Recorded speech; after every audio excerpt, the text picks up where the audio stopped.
Chapter 29. He that is merciful will lend unto his neighbor, and he that strengtheneth his hand keepeth the commandments. Lend to thy neighbor in time of his need, and pay thou thy neighbor again in due season. Keep thy word, and deal faithfully with him, and thou shalt always find the thing that is necessary for thee. Many, when a thing was lent them, reckoned it to be found, and put them to trouble that helped them. Till he hath received, he will kiss a man's hand, and for his neighbor's money he will speak submissly. But when he should repay, he will prolong the time, and return words of grief, and complain of the time.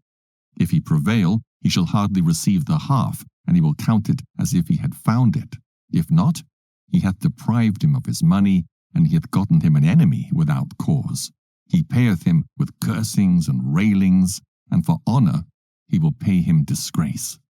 Many therefore have refused to lend for other men's ill dealing, fearing to be defrauded. Yet have thou patience with a man in poor estate, and delay not to show him mercy.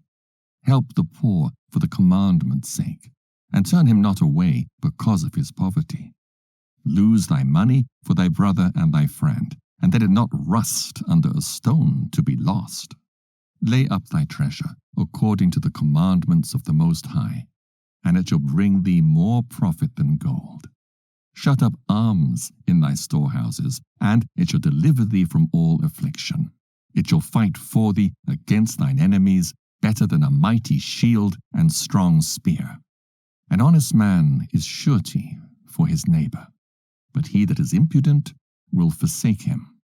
Forget not the friendship of thy surety, for he hath given his life for thee. A sinner will overthrow the good estate of his surety, and he that is of an unthankful mind will leave him in danger that delivered him. Suretyship hath undone many of good estate, and shaken them as a wave of the sea.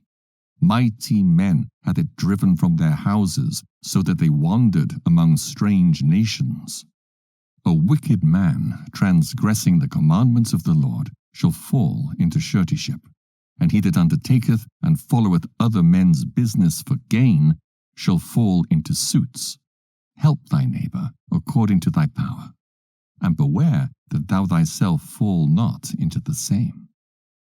The chief thing for life is water, and bread, and clothing, and an house to cover shame.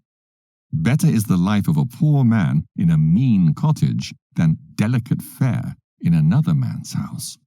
Be it little or much, hold thee contented, that thou hear not the reproach of thy house. For it is a miserable life to go from house to house.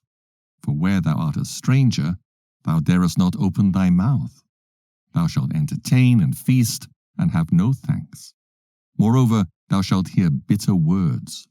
Come, thou stranger, and furnish a table, and feed me of that thou hast ready. Give place, thou stranger, to an honorable man. My brother cometh to be lodged, and I have need of mine house. These things are grievous to a man of understanding, the upbraiding of house room, and reproaching of the lender.